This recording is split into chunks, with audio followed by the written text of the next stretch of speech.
don't get no clothes, no warm fire built in the slave quarters. You're out there in the wilderness in the cold, and you're going to have to rebuild everything by yourself. Now, some people adapt to that. Some people say, oh, you know, wow, I'm cool with that. Let's make it happen. You know, some people, they need that to fall back on. Mm-hmm. They can't live without that. That they don't understand. They've never been asked to work a record themselves. They wouldn't know where to start. Right. They don't understand. You know, you say, oh, you know, we have some regional marketing executives coming through to discuss what we're going to do here. It's like you're speaking Chinese to niggas. Right, right. But if that's your role, you know what I mean? If you understand the type of business that you're in, it makes more sense to be more involved in what you are doing. I want to go back to the whole revolutionary part of it in your travals. What do you think has been the biggest injustice you've seen in your travels? Oh, I wouldn't even know where to begin, because I've seen a lot of really horrible things. I've seen some positive things, but I've seen some very difficult things to digest, you know. Seeing people living in absolute squalor, you know. In South America, I saw a street where children were prostituting themselves. And that really hurt my heart. It was like, yo, I felt like saying, no, stop the car. We got to go back and kill niggas and set kids free. And people were just like, yo, dude, you don't understand. Everyone on that block has an Uzi. That kid is a gold mine for them. Like, that shit is... I was just like, that's so disturbing. That's so hurtful. And, of course, you know, you come back here, you tell somebody that, they're like, so what? Where the parents at? Right. You mean like where your parents at? Right. Your parents are probably dead. Where would you be if your father was dead and your mother was dead? There was nobody to make any food for you, because you damn sure ain't making no food for yourself. Who's going to do your laundry? Because you ain't damn sure ain't doing it yourself. Right. Who's going to stand in the cold with you? Make sure that there's a hot plate for you when you come home from standing on line for them stupid-ass sneakers. Nobody. Nobody gives a fuck about you. Now, put yourself in that mentality and apply it to having even less resources to work with in the world. Right. You know, that type of shit is very sad to me. What, you've done a lot for charity. What, do you have anything that you're working on currently? A few surprises, but I think for me it takes a lot of planning to do stuff like that. It's not as simple as people would think. I don't just say, I'm going to go to Afghanistan and start an orphanage. And no, there's like months and months, if not a year, of planning behind every action that has to be done. You know, there are temporary ones. Like, you know, there was a shelter for abused women that was going to close that needed some emergency funding a while ago. And I was more than happy to help with that. And there are people who need help with scholarship funds. You know, if I love an idea, I'm down with it. Right. The only problem is that I can't sit there and do everybody's idea. Right. You know, so I ask people to have a little bit of patience with me. The other thing I don't do now is everyone's like, oh, come perform at this benefit show. I'm like, yo, I don't do things where the money goes to parties unknown and ends up being shuffled off into darkness. Like, I'm either involved all the way or invite someone else, you know? Because there's a standard that I've set for myself where I'm not going to allow people to use my name or anybody else that I roll with, and I'm involved in any way, shape, or form on a business level with, to use it to be slandered or to be, you know, milked for publicity. Right. You know, if I'm going to be a part of something, I'm directly involved with the people that are running everything. I want to see where every dime goes. I want to see who's, you know, is someone giving us money for cross promotion? Is what the hell is going on? You know, because when the shit hits the fan, because it always does, I want to have answers, and I want to be on top of it. So that started with Afghanistan, where I took the same attitude with me when I said I have to go to Haiti to do this. I can't just sit on the side. I have to see it, you know. And there, it's harsh. People living in tents and in horrific conditions. people that I met that are probably dead right now. Mm-hmm. And that type of thing, when I say there's so much at stake here, that you can't just say, oh, I'm going to do a show, and then y'all niggas can worry about all that. What'd you do the show for then? You don't know what your money did. You know where it went to. Now, I'm saying it's different if I trust an agency and I have a relationship with them. Right. You know, I say, oh, you know, this is how they work. Because there are a lot of quote-unquote human rights organizations and a lot of charities that take a huge percentage of what people give for quote-unquote administrative costs. Right. Like, I'm glad The you're doing nonprofit something. agencies. I'm glad you're doing something for people, but bitch, you don't need a $500,000 a year lifestyle to help me. Like, you need a private jet. You need all this shit. You know, if that's the case, then just drop the altruistic facade of helping niggas and go get a fucking job at Goldman Sachs like every money-grubbing leech whose bloodline you fucking come from. Right.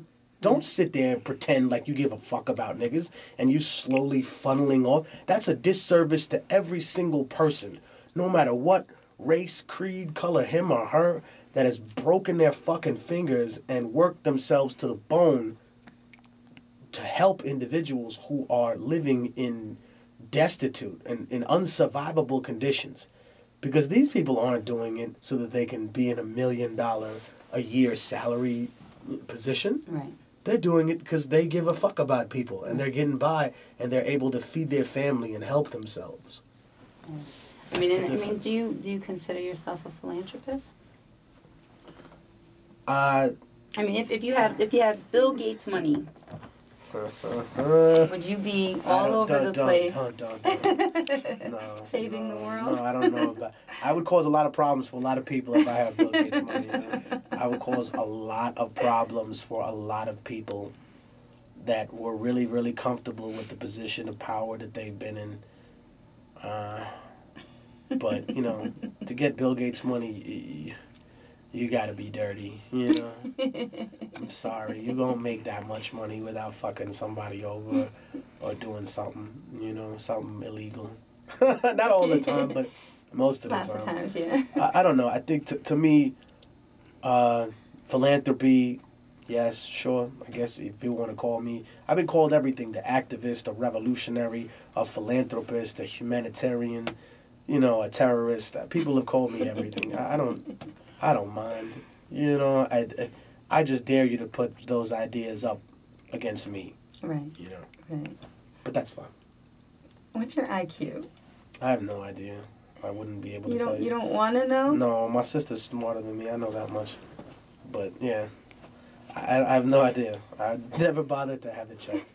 My friend Chino Excel, he's a member of Mensa. He was like, yo, you should go there. You have all these original ideas. I'm like, no, dude, I don't need accolades from this I'm so, to me, like, you know, just sitting here with you and listening to you, and it's such a combination of your intelligence and your passion and, you know, that together.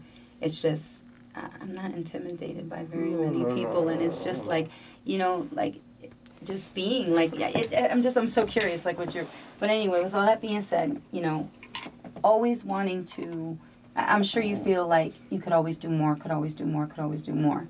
And with your mind doing that, it's probably racing a million miles all a the minute, time, right? yeah. All the time. But I mean, my father told me when I was a little kid, and I put it on the Martyr, the last project I did. Mm-hmm. You know, the biggest handicap that intelligent people have is thinking that they're smarter than everybody else. That's usually how they play themselves. Right. They think, oh, you know, this person can't be as intelligent as me. Why? You know, they have a different amount of intelligence because you understand numbers and scientific facts, or because you're really good at memory.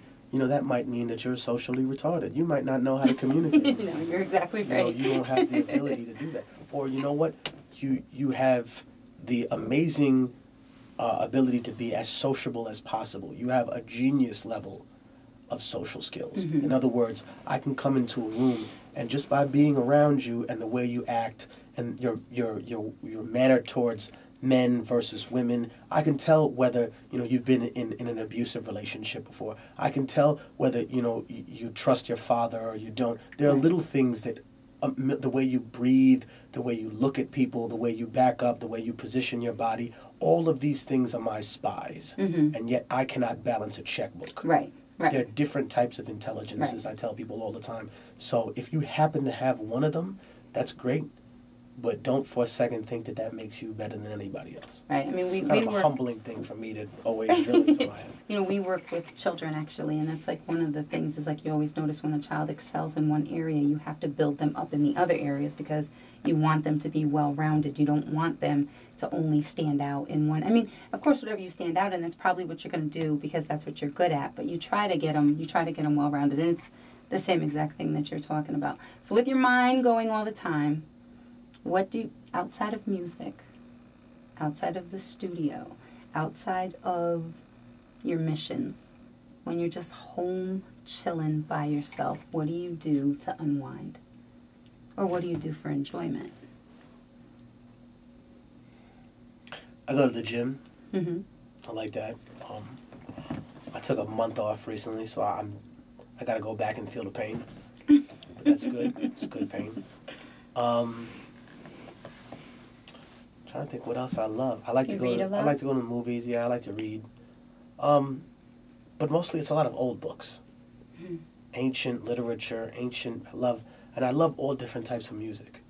You know, people say, what do you listen to? You know, and I can honestly tell you I had to reintroduce myself to hip hop a couple of years ago and actually listen to all the new artists that were coming out, because for a while I just listened to old school stuff. Mm-hmm. You know, R&B, old school R&B, operas from the Renaissance or the late Middle Ages. I mean, when people ask me, you know, to look at the iPod that I have, it's full of stuff from music that spans like 350 years. Mm-hmm. So I think that, you know, the word eclectic comes to mind when I show people the type of music I listen to. Like, it's eclectic.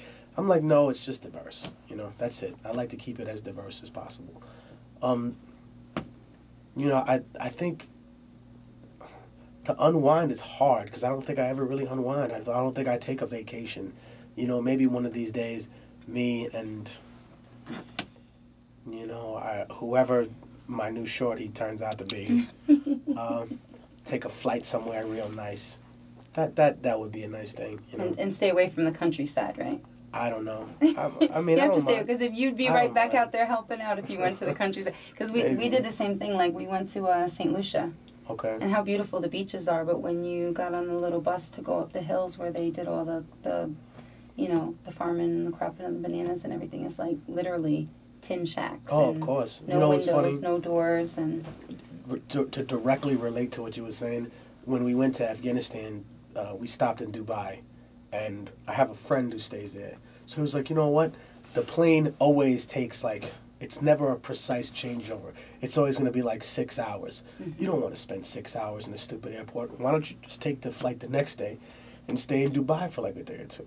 I said, all right, I'll come check it out. He goes, yo, when you stay, we'll stay for 2 days. The first day, I'll show you all the nice stuff in Dubai. Right. Shout to my man, Ronnie. You're the man, bro.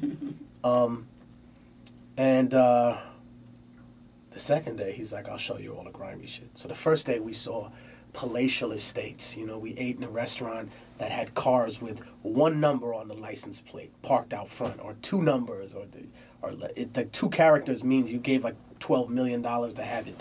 You know, all these beautiful places, an indoor, you know, ski slope, tallest building in the world. It looked like such an imperial city. Like all these, Abu Dhabi, drove up and down. And he's like, all right, we seen all this cool shit. I was like, oh man, this shit is all that.